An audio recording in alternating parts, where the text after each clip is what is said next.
Hello, this is Nick with Albert Air, and today we are going to look at a Carrier Infinity variable speed dual fuel system. So I'm going to go through this system. I'm going to tell you all about the dual fuel aspects of it, what equipment we did, and how it works. So make sure you watch through the whole video. There's a lot of little tidbits in here that people would be interested in when you're looking at a dual fuel system or the Carrier Infinity heat pump, variable speed unit, or a gas furnace. I'll have information about all those, as well as the Carrier Infinity control thermostat. That's kind of the main brain behind all this that runs it.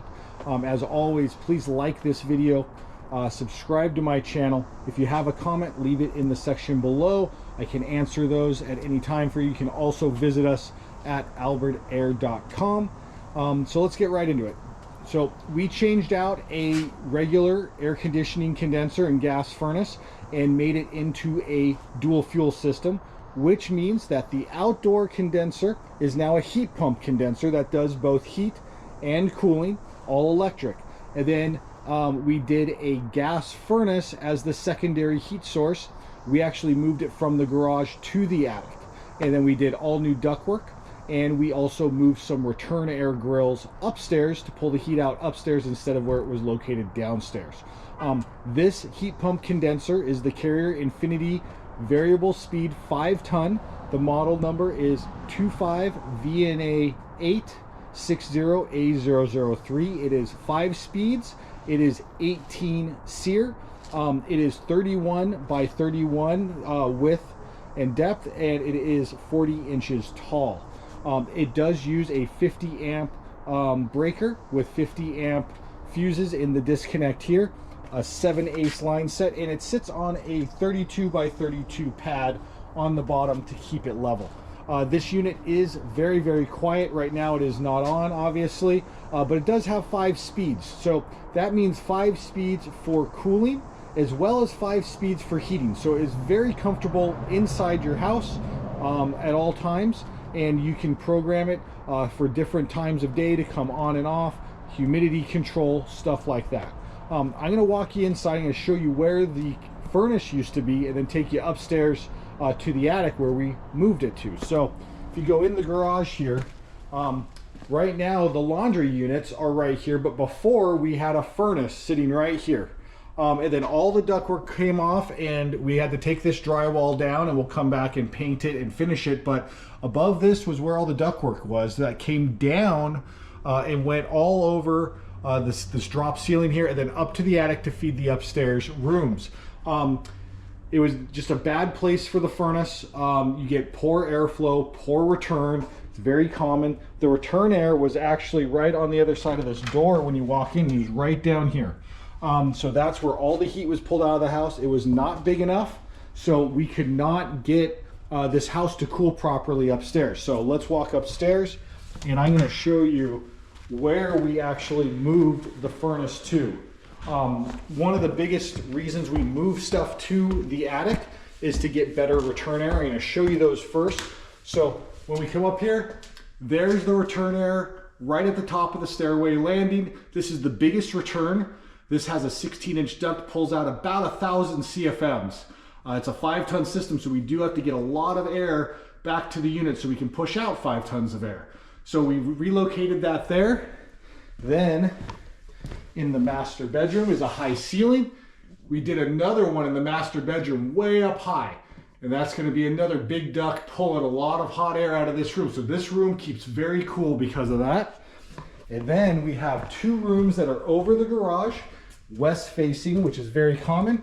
And we did 1 return in this room right there. So that's going to be pulling out heat. And then we have the other bedroom upstairs right over there in the corner. That's also pulling out heat. And then up in the attic here, this is where we moved the furnace to. So like I said, heat pump outside. To do a dual fuel system, you need a furnace, and there it is right there. And then you need an evaporator coil, which is right here. These are both 5-ton.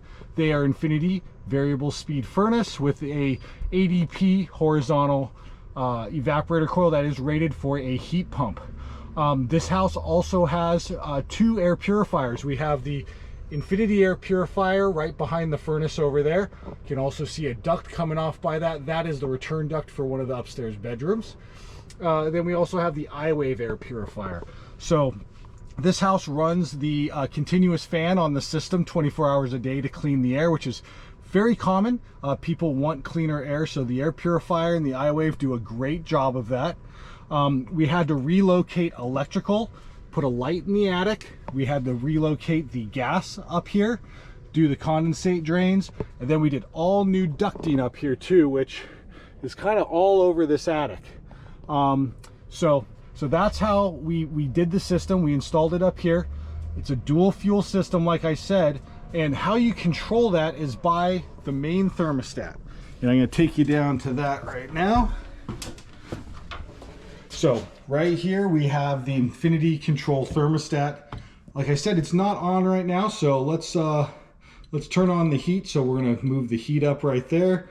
We're going to put it at 70 degrees. So now the heat is going to come on in this house. The Infinity control thermostat will run everything. It has advanced features, like I was telling you, the continuous fan. So on this house we have a low fan, always on, that's cleaning the air. You can set that for medium or high as well. We also have the indoor humidity function here, so we can tell it what humidity we like in the house, and if it goes over that humidity level, 58%, it will dehumidify on its own.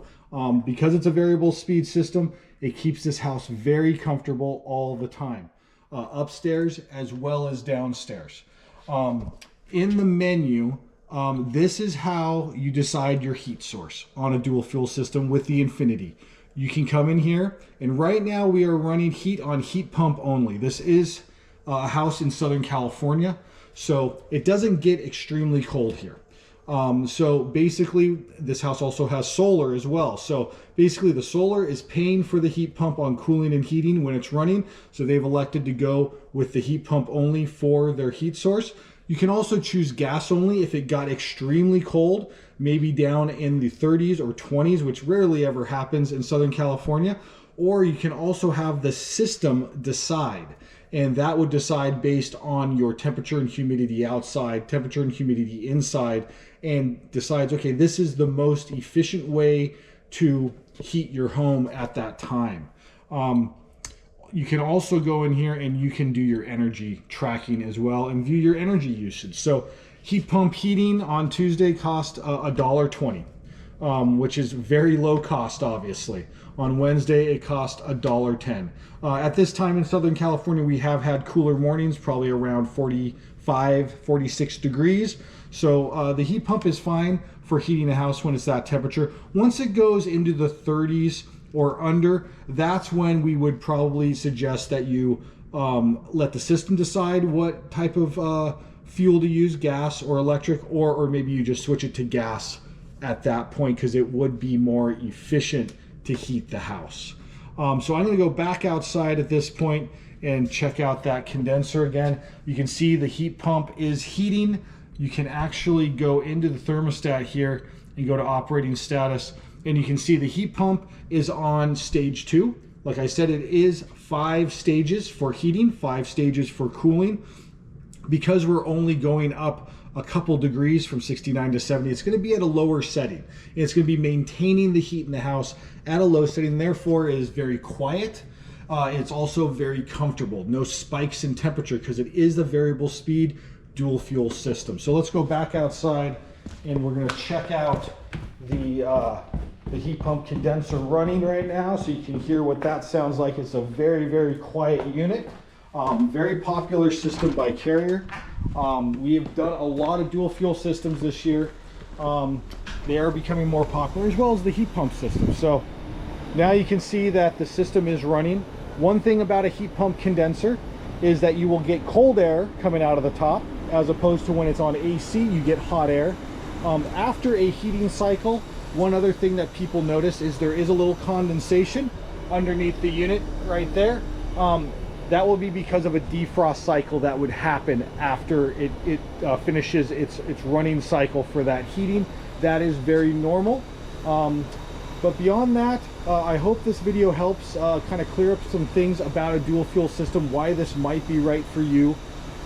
Please check out our other videos on our page. We have a lot coming up this year as well that I'll be posting. There's going to be stuff about the new refrigerant R454B, which we can still sell the R410A through the end of this year as long as it's available, but then by the end of this year we will be doing all the new refrigerant stuff, and Carrier will have a full lineup of really good products that we're going to start installing this year, and I'll do videos on there and share those so you can see what's going on with those. Please leave a comment in the section below. Make sure you like and subscribe to this video, and thank you for watching.